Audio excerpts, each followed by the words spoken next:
Do you really have cancer? You lost half of your breast after the surgery, but you're not getting better at all. You know what they say, sickness starts with the mind.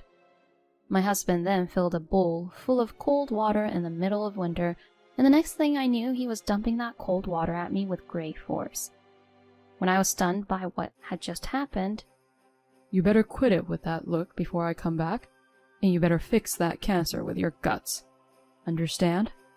he yelled at me and went off to work. I still remember the look on my husband's pale face the next time I saw him.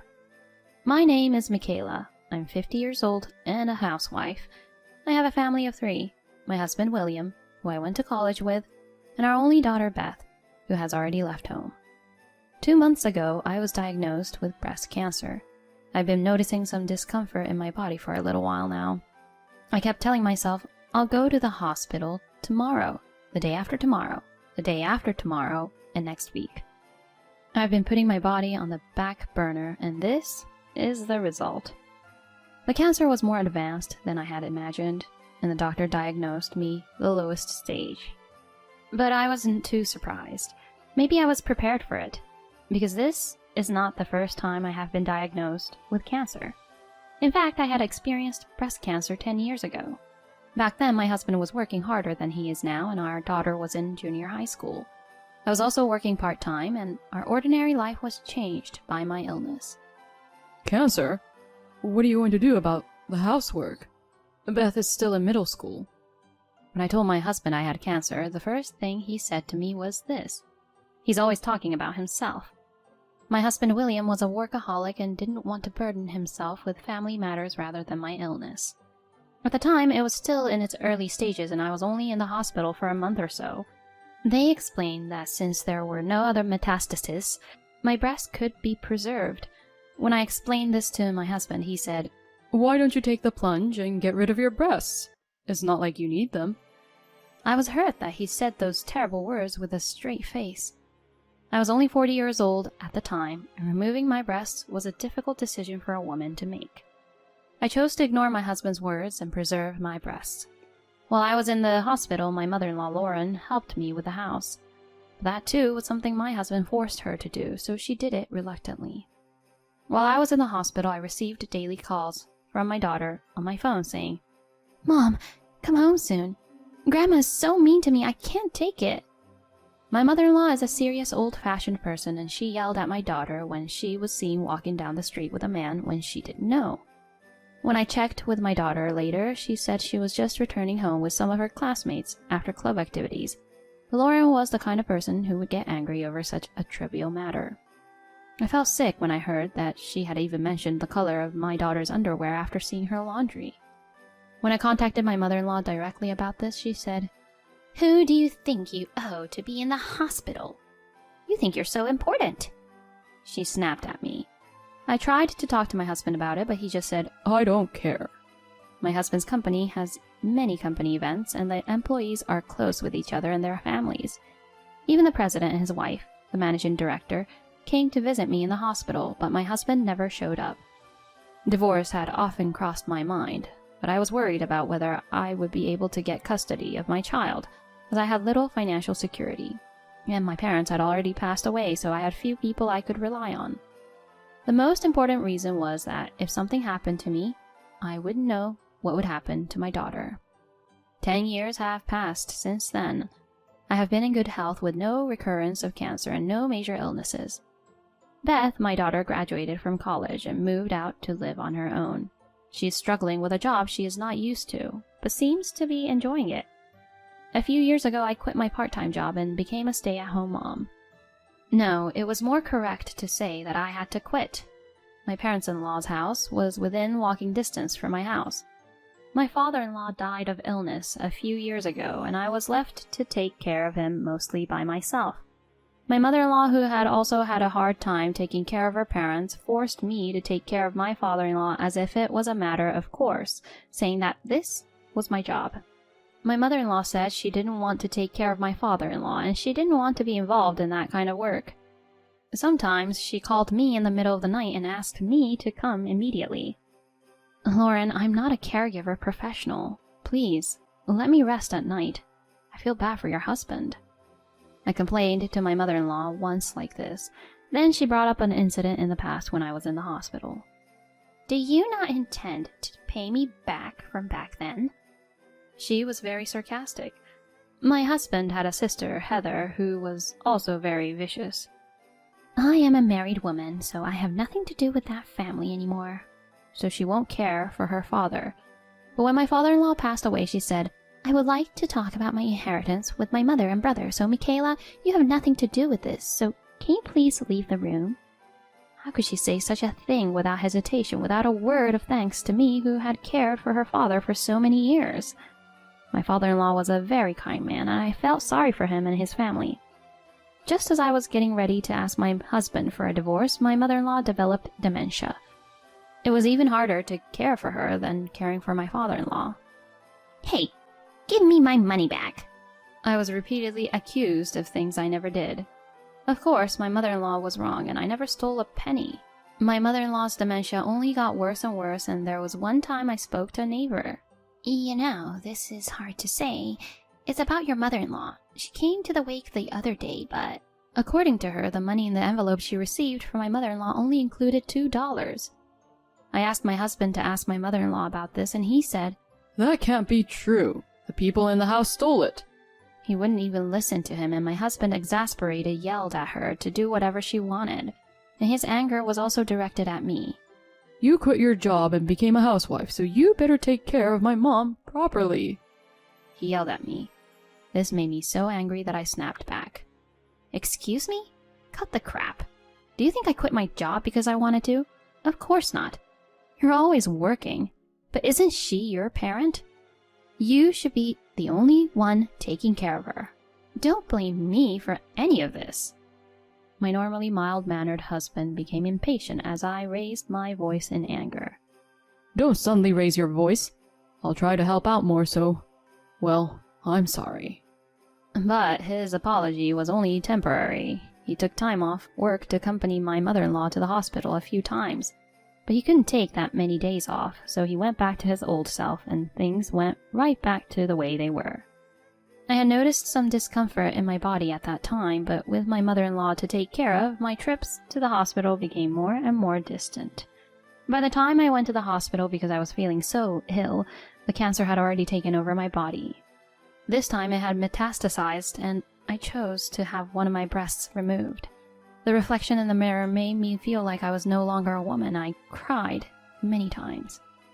But when I was discharged from the hospital, my husband's words to me were, in a sense, what I had expected. I was to stay at home until the next treatment, and the doctor told me to rest. Still, you could at least take care of Mom. If they took your breasts out, you must be cured by now. The day after I was discharged from the hospital, my husband says such things to me with a sigh as I lay in bed. I can't do it, no matter what you say. Besides, the cancer isn't cured, and I'm still sick. I can't deal with your mother. You do it.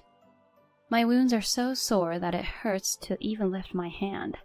My mother-in-law gets emotional, throws things, and is not the kind of person a sick person should be dealing with. My husband, who took care of my mother-in-law while I was in the hospital, must have noticed how difficult it was for me. And yet he still forces me to live the same life as before while I'm in the middle of treatment. What a horrible person he is. Anyway, I'm going to work now, and you can handle the rest. My husband said that and tried to leave the house. Cut the crap! I shouted loudly, and he turned around and approached me. Do you really have cancer? You lost half of your breast after the surgery, but you're not getting better at all. You know what they say, sickness starts with the mind. Then he filled a bowl full of water in the kitchen and dumped it right on me. The coldness of the water and my husband made me shiver. I guess he was under a lot of stress dealing with his mother. You better quit it with that look before I come back. You better fix that cancer with your guts. Understand? He said that and left for work. Guts? Is he stupid? I want to wipe my wet body and change my clothes right away, but I can't move as much as I want, and my wound hurts. I called my husband right away, but he was either ignoring me or not answering, so I called someone. An hour or so later, my husband came home with a panicked look on his face. The president asked me, Why are you here, Mrs. Director? My husband was very upset, and even though it was the middle of winter, his face was sweating profusely. Michaela called me. She wants you to get in touch with her. What's the meaning of this? You're taking some time off to deal with Michaela, aren't you? My husband had a cup in his hand with the logo of a nearby coffee shop on it. He lied to me about his work so he could enjoy his time alone. No, that's... To my husband, who did not know how to respond, I hate people who can't take care of their families. Do you think someone who can't even take care of his family can take care of a customer who is a complete stranger? Michaela has been asking me for advice for a long time. We are similar in age and we are very close. My husband looks at me as if he's never heard of such a thing before. June, the managing director, and I are only 1 year apart in age, and we both have a daughter, so we have become friends. When I got the call and rushed over to visit her, I was surprised. The front door was unlocked and Michaela was soaking wet. When Michaela told me her story, all I could feel was resentment. I told her that she should leave you. I heard my husband's voice so small and muffled that I couldn't hear him, not to mention struggling with the words of the executive director. I almost laughed at the thought that my husband, who is often overbearing to me, is such a weak-willed person at the office. The managing director glared at him and said, "Well, I just came to talk to you about work and I'll be on my way. You have about 10 years left until retirement, but we don't have a seniority system. We assign positions based on an employee's personality and enthusiasm for the job, so you won't be getting promotions anytime soon. On the contrary, you may get demoted. You understand what I mean, don't you?" My husband's face grew paler and paler as he listened to the executive director's words. In fact, the current president of the company my husband works for is his son-in-law, and the actual management of the company is the daughter of the president of the entire company. Since the managing director is in charge of the company, my husband's career at this company will surely be cut short in the future, according to the managing director. My husband collapsed to his knees. "You can decide whether or not you want to stay with the company," June, the managing director, said to me.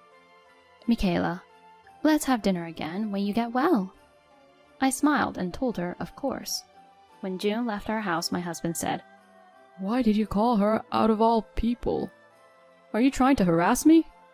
"Huh? Why else would I call her? It's your fault you didn't pick up the phone." My husband looked frustrated, as if he couldn't say anything back to me. Hey, you're good friends with the managing director, aren't you? I want you to talk to the managing director and tell her that this whole thing was a misunderstanding. Without my income, you'd be in trouble too. He looked at me with eyes like he was hanging on for dear life. I just silently looked down at my pathetic husband. I know. Let's leave Mom to my sister. We took care of everything when Dad was still around. Then she should take care of Mom this time. Then you can start a new second life with me. I broke away and laughed. I wanted to tell you something when I got out of the hospital. My husband's eyes lit up at my words. Tell me anything.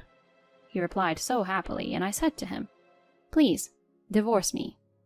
I looked my husband straight in the eye and said coldly, "Did you think I was going to beg you for something?" Hearing the word divorce, my husband widened his eyes. Why? Is all he could say from the shock. "Did you think I didn't know what was going on? I heard that you called Beth the first day I was admitted to the hospital and tried to get her to take time off work to take care of you and your mother. Don't you dare make fun of me." When I got the call from my daughter, I was gutted. This idiot husband was going to make our daughter take time off of work to take care of his mother. My daughter obeyed my advice to ignore him, and when she didn't respond, my husband gave up and was left to deal with his mother. I had resigned myself to the fact that this was my destiny in life, but I still don't want to live like this. How could someone who treats even his own parents like an obstacle in his life be so nice to me, a stranger? I don't want you in my life from now on. Get out of my sight right now. My husband must have been widely irritated by my nonchalant tone. What can you do without me? You are sick and unemployed. My husband yelled at me. Don't worry, I'm here. Out of the corner of my eye, my daughter Beth was standing there. I'm the one who called her. Hey, shouldn't you be at work? Working people can't take time off work easily. Beth ignored my husband's words and immediately went over to me. Mom, I'm sorry I'm late. I've got a cab waiting for us. Let's go. She quickly and lightly packed my luggage and was about to leave the house. Beth, you've always been so selfish. I sent you to college, you ungrateful bastard. My husband was furious. What? You sent me to college? You told me not to go to college, so I took out a loan and worked so that I can go. Your memories are falling out along with your thinning hair. Beth giggled as she looked at the top of my husband's slightly thinning head. I couldn't help but giggle at Beth's words. My husband's face turned bright red, perhaps embarrassed, but I was no longer afraid of this man. I'm sure you're going to have a tough time soon with your former subordinate becoming your boss and your personal life being taken care of by your selfish mother. I'll be able to live a peaceful life with my beautiful daughter. Of course, I won't let my illness get the better of me. Suck on that. And from Beth, my daughter, you may be my father, but I don't consider you one. You treated my mom like a slave.